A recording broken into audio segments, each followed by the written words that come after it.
नमस्कार, आप सभी का बहुत स्वागत है। मैं हूं आपके साथ माजिद अंसारी और आप देख रहे हैं राजस्थान सुपर 100। तो चलिए खबरों का सिलसिला शुरू करते हैं फटाफट अंदाज में। घनश्याम तिवाड़ी ने एक बार फिर बीजेपी का दामन थाम लिया है। प्रदेश अध्यक्ष सतीश पूनिया की मौजूदगी में तिवाड़ी ने घर वापसी की। इस मौके पर पूनिया ने दुपट्टा पहनाकर तिवाड़ी का स्वागत किया।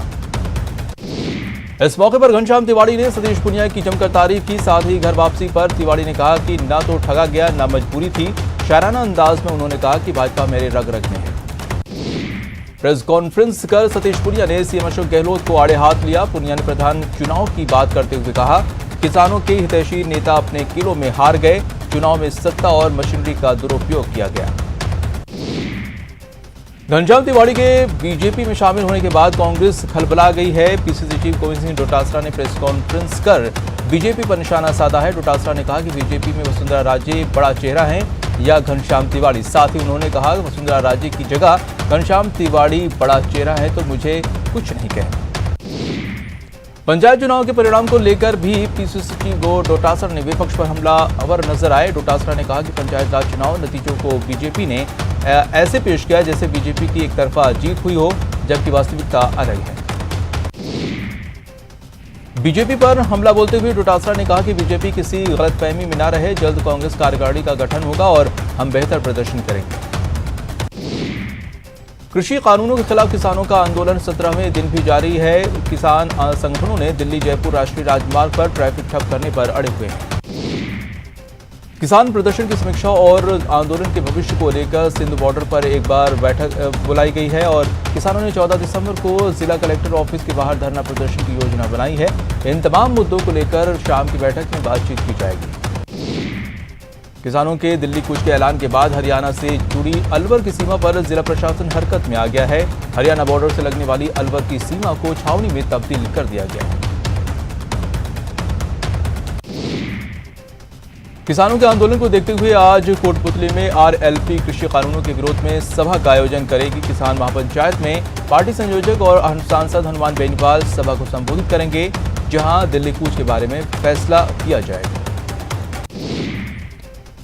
श्रीगंगानगर में केंद्रीय कृषि कानूनों के विरोध में किसानों ने स्टेट और नेशनल हाईवे पर मौजूद टोल पर कब्जा किया और स्टेट और नेशनल हाईवे से गुजरने वाले वाहनों को टोल मुक्त किया। यहां टोल प्लाजा से गुजरने वाले वाहन चालकों को टोल का भुगतान नहीं करना पड़ रहा है। यहां तक किसानों ने फास्टैग लाइन को भी बंद करवा दिया ताकि वाहन चालकों के खाते में टोल की राशि न जाए। भरतपुर में कृषि कानूनों को लेकर किसानों ने टोल प्लाजा पर प्रदर्शन किया। किसानों ने कानून को वापस लेने की मांग की है। कोटा 12 नेशनल हाईवे के सिमलिया टोल प्लाजा पर किसान जुटने लगे हैं। दरअसल केंद्र सरकार ने से 3 कृषि कानूनों को वापस लेने की मांग को लेकर वाहनों को टोल फ्री करवाने के लिए किसान जुटने लगे हैं। हनुमानगढ़ में भी किसानों ने प्रदर्शन किया और जिलों के टोल नाकों पर धरना लगाकर टोल फ्री किया। बूंदी में भी किसानों ने जिले से निकलने वाले NH52 बूंदी बिचौलिया मार्ग पर और Kota Lalsot mega highway toll नाके पर धरना दिया। अलवर के हरियाणा बॉर्डर पर राजस्थान की सीमा के किसानों ने जमकर विरोध प्रदर्शन किया और हरियाणा बॉर्डर क्रॉस करने के लिए रैली निकाली। किसानों के मुद्दे पर उदयपुर सांसद अर्जुन लाल मीणा ने हनुमान बेनीवाल पर निशाना साधा। सांसद मीणा ने कहा कि हनुमान बेनीवाल ने पहले अपने स्वार्थ के लिए पीएम मोदी का समर्थन किया और अब राजनीतिक हित साधने के लिए किसानों को भड़काने की कोशिश कर रहे हैं। कांग्रेस के पूर्व अध्यक्ष राहुल गांधी ने किसान आंदोलन का समर्थन किया। उन्होंने अपने ट्विटर हैंडल पर लिखा कि कृषि कानूनों को हटाने के लिए हमारे किसान भाइयों को और कितनी आहुति देनी होगी। कांग्रेस प्रवक्ता रणदीप सुरजेवाला ने कृषि आंदोलन का विरोध करते हुए कहा कि मोदी जी लोकतंत्र में निरंकुशता का कोई स्थान नहीं है। सुरजेवाला ने कहा कि ठंड और बरसात में जायज मांगों के लिए धरने पर बैठे अन्नदाताओं से माफी मांगी और उनकी मांगें तत्काल पूरी करी। पीएम मोदी ने FICCI के 93वें वार्षिक वर्चुअल एक्सपो का उद्घाटन किया। इस मौके पर उन्होंने कहा कि साल 2020 ने सभी को मात दे दिया, लेकिन अच्छी बात यह है कि जितनी तेजी से हालात बिगड़े उतनी ही तेजी से सुधर भी रहे।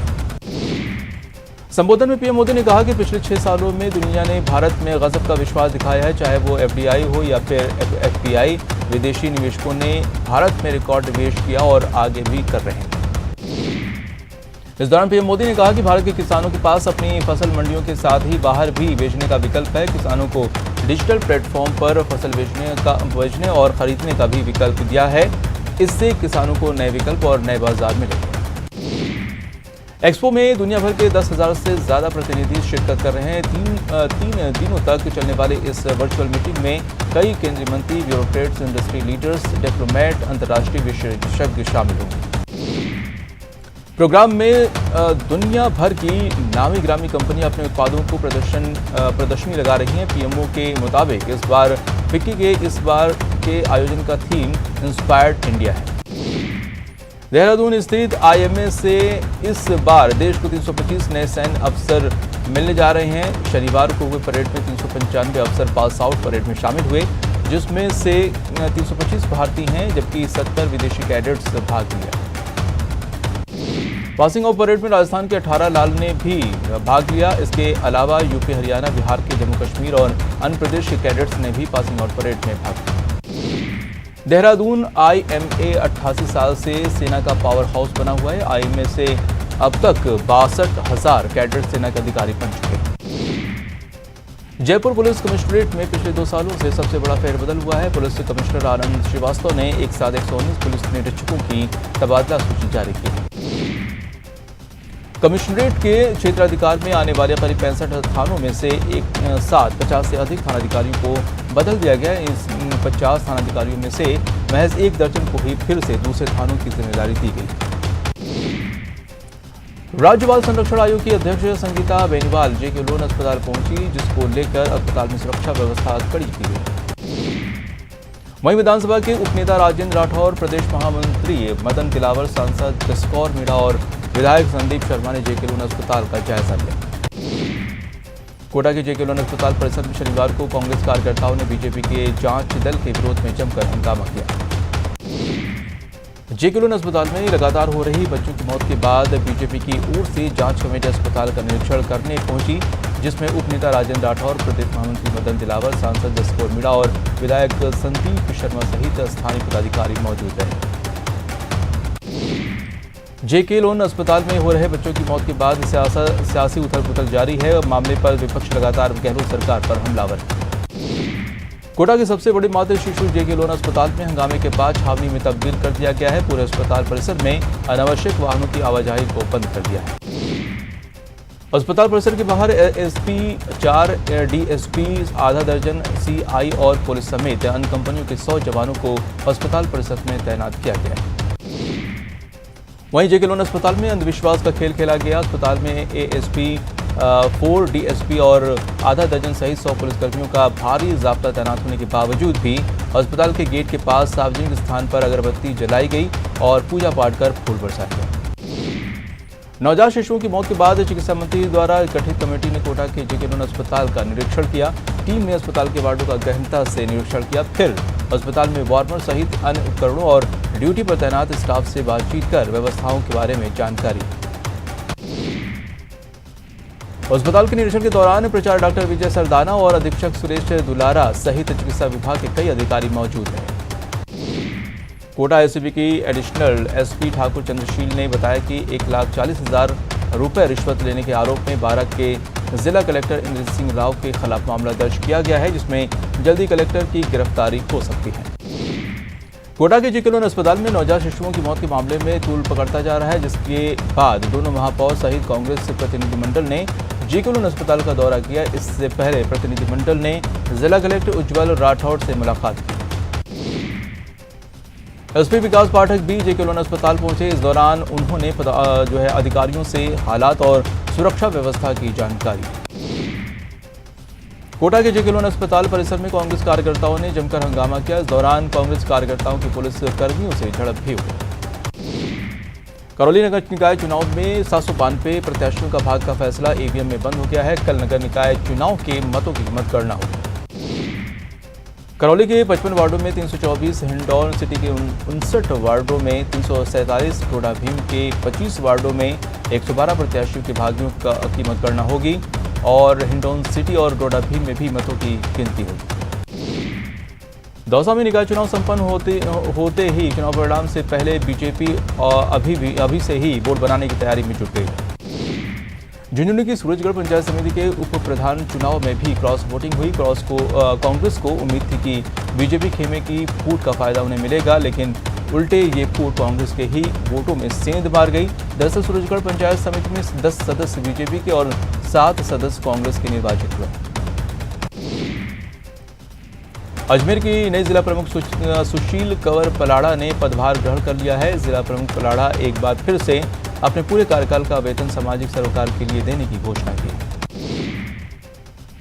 झुंझुनू जिला परिषद में बीजेपी प्रत्याशी सतवीर गुर्जर ने उप प्रमुख के पद पर जीत दर्ज की है। सतवीर गुर्जर डॉक्टर सतीश पुनिया के करीबी माने जाते हैं और वो स्थानीय स्तर की खेमेबाजी वाली राजनीति में विश्वास नहीं रखते। झुंझुनू में आज 11 पंचायत समितियों में उप प्रधान के चुनाव हुए, जिसमें 7 उप प्रधान कांग्रेस के चुने गए, वहीं 3 उप प्रधान बीजेपी के तथा 1 निर्दलीय निर्वाचित उप प्रधान निर्वाचित है। झालावाड़ जिला परिषद में उप जिला प्रमुख पद के लिए भाजपा की ओर से बैनाथ मीणा ने नामांकन भरा। जैसलमेर में बीजेपी के नवनियुक्त जिला प्रमुख पदभार ग्रहण किया। इस मौके पर बीजेपी के तमाम अधिकारी मौजूद रहे। डूंगरपुर पंचायत समिति की कांग्रेस से नवनिर्वाचित प्रधान कांता देवी कौडेट और उप प्रधान गुलाब सिंह चौहान सहित बिछपाड़ा में कांग्रेस के देवराम भूत और गलियाकोट पंचायत समिति में बीजेपी के जयप्रकाश पारगी ने पदभार ग्रहण किया। उदयपुर की नवनिर्वाचित जिला प्रमुख ममता कुंवर पवार ने पदभार संभाला। भाजपा कार्यकर्ताओं की मौजूदगी में उन्होंने पदभार ग्रहण किया। जयपुर की माली हालात से जूझ रहे पर्यटक उद्योग को उबारने के लिए CS निरंजनार ने होटल संचालक, रेस्तरां मालिक और टूर ऑपरेटर्स के साथ बैठक की। 1.5 घंटे की बैठक में CS और प्रमुख सचिव ने होटल एसोसिएशन के प्रतिनिधियों से बात की और उनकी परेशानियों का हल करने का आश्वासन दिया। उदयपुर नगर निगम ने अनुज्ञाधारी व्यवसायियों को 31 दिसंबर से पहले अनुज्ञा पत्र नवीनीकरण कराने के आदेश दिए हैं। उदयपुर का सुखाड़िया विश्वविद्यालय प्रदेश का पहला विश्वविद्यालय बना है, जहां 125 रेड रिबन क्लब की स्थापना होगी। प्रदेश के स्वास्थ्य विभाग के साथ मिलकर विश्वविद्यालय 125 रेड रिबन स्थापित करेगा। पूर्व पार्षद महेश गौतम लल्ली के नेतृत्व में कार्यकर्ताओं ने कोटा दक्षिण नगर निगम के महापौर राजू अग्रवाल को ज्ञापन सौंपा। चित्तौड़गढ़ आयुष चिकित्सकों को शल्य चिकित्सा की स्वीकृति देने के विरोध में श्री सावलिया जी राजकीय चिकित्सालय के चिकित्सकों ने काली पट्टी बांधकर विरोध प्रदर्शन किया। भरतपुर से एक वीडियो वायरल हो रहा है, जिसमें एक महिला पिस्तौल लेकर शादी समारोह में डांस करती नजर आ रही है। महिला का पिस्तौल लहराते हुए डांस का वीडियो खूब वायरल हो रहा है।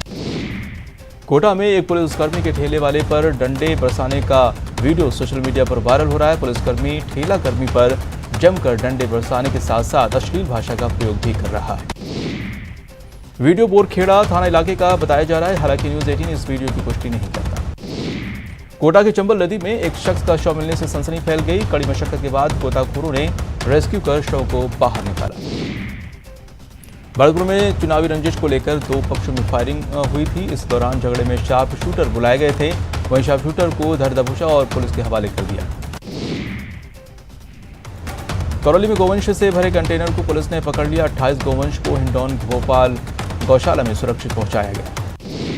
सीकर के नीमका थाना क्षेत्र में दूल्हा दुल्हन की कार पर अज्ञात लोगों ने फायरिंग की। फायरिंग में दूल्हा दुल्हन के भी घायल हो जाने की सूचना है। अलवर के मालाखेड़ा थाना क्षेत्र में एक लावारिस फॉर्च्यूनर गाड़ी खड़ी हुई मिली।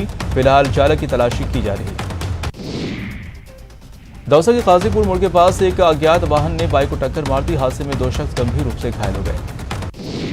अजमेर में एक कार के बेकाबू हो जाने से 30 बारातियों के घायल होने की खबर है। घटना सिविल लाइन थाने के शास्त्री नगर का बताया जा रहा है। चित्तौड़गढ़ में रफ्तार का कहर देखने को मिला है। यहां कंटेनर और बोलेरो की भिड़ंत हो गई, जिसमें 2 लोगों की मौत हो गई। बाड़मेर अहमदाबाद राष्ट्रीय राजमार्ग पर एक ट्रक 20 फीट गहरे गड्ढे में गिर गया। दुर्घटना में ट्रक पूरी तरह क्षतिग्रस्त हो गया। बूंदी के नैनवा कस्बे में शुक्रवार रात को एक बेकाबू टोला ने गली में घुसकर मां बेटे को कुचल दिया, जिसमें बेटे की मौके पर ही मौत हुई। सिरोही के सदर बाजार में एक गिफ्ट शॉप में आग लगने से लाखों का सामान जलकर खाक हो गया। आग लगने से 12 लाख रुपए का सामान जलकर खाक हो गया। भरतपुर के डीग में दिल्ली दरवाजा के बाहर रखी एक 50 ट्रॉली कड़वी में अचानक आग लगने से पूरी कड़वी जलकर खाक हो गई। उदयपुर के गोगुंदा पिंडवाड़ा हाईवे पर खोखरिया नाल सुरंग के समीप भीषण सड़क हादसा हो गया। यहां एक के बाद 4 ट्रेलर आपस में भिड़ गए। हादसे में 6 लोग गंभीर रूप से घायल हो गए। अलवर के डेहरा मोड़ पर ट्रैक्टर ने बाइक सवार को कुचल दिया। ट्रैक्टर चालक ट्रैक्टर छोड़कर मौके से फरार हो गया। वहीं पुलिस ने ट्रैक्टर ट्रॉली को जब्त कर लिया है। भरतपुर के बयाना वैर रोड पर एक ट्रक पेड़ से टकरा गई। गनीमत रही कि हादसे में कोई हताहत नहीं हुआ। उदयपुर के गोगुंदा भूताला मार्ग पर कार ने बाइक सवार को चपेट में ले लिया। हादसे में बाइक सवार युवक की मौत हो गई। उदयपुर के परिषद भवन में सांसद अर्जुन मीणा का नया कार्यालय शुरू हुआ है। श्री नाथ जी की पूजा के साथ ही सांसद मीणा ने अपने नए कार्यालय का शुभारंभ किया। भीलवाड़ा के नेहरू रोड पर रामोत्सव निधि संग्रहण समिति द्वारा कार्यालय बनाया गया। निधि संग्रहण राम मंदिर के लिए किया जा रहा है। अलवर के सरिस्का बाग अभ्यारण्य में बसे गांव को विस्थापित करने का काम तेजी से चल रहा है। प्रतापगढ़ के न्यायालय परिसर में राष्ट्रीय लोक अदालत का उद्घाटन किया गया। झुंझुनू जिला कलेक्टर यूडी खान ने सीथल का दौरा किया। इस दौरान कलेक्टर ने मनरेगा कार्यों का निरीक्षण किया। भरतपुर के सेवर मार्ग पर सड़क के बीच गड्ढे बने हुए हैं। गड्ढों की वजह से आए दिन हादसे होते रहते हैं।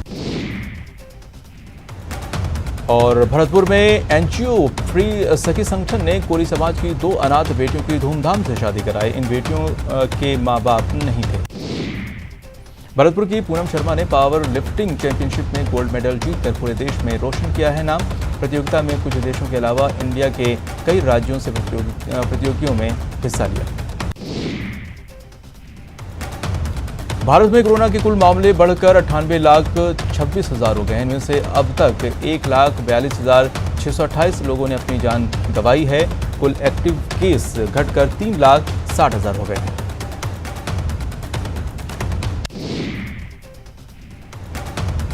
और देश भर में 24 घंटे में 30,006 नए संक्रमित मरीज सामने आए हैं। वहीं 442 लोग कोरोना से जिंदगी की जंग हार गए। और मरुधरा में कोरोना की रफ्तार धीमी हुई है। बीते एक दिन में 1,473 केस सामने आए हैं, जबकि 14 लोगों की मौत हुई। संक्रमितों का आंकड़ा 2,88,000 पार पहुंच चुका है। दिल्ली में कोरोना वैक्सीन को लेकर तैयारियां तेज कर दी गई हैं। वैक्सीन आते ही राजधानी में 5 दिन में 1.5 लाख स्वास्थ्यकर्मियों को वैक्सीन लगाने की योजना है। वैक्सीन के रखरखाव को लेकर भी तैयारियां तेज कर दी गई। US food and drug administration ने फाइजर की कोविड-19 वैक्सीन को मंजूरी दे दी है। फाइजर का दावा है कि उनकी वैक्सीन 95% प्रभावी है। कोटा में लंबे समय बाद फिर 101 मरीजों की रिपोर्ट पॉजिटिव पाई गई है, जिसके बाद पॉजिटिव मरीजों का आंकड़ा 16,800 के पार पहुंच चुका है। कोटा में कोरोना से मरने वालों का आंकड़ा भी बढ़ता जा रहा है। देर रात कोरोना से 3 और मरीजों की मौत हुई। वहीं अब 155 मरीजों की कोरोना के चलते मौत हुई है।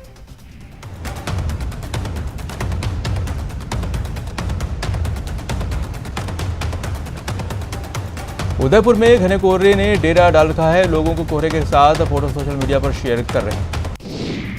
डूंगरपुर में बारिश के बाद दूसरे दिन पूरे देश में घना कोहरा छाया रहा। वहीं कड़ाके की ठंड से लोग ठिठुरते हुए नजर आए।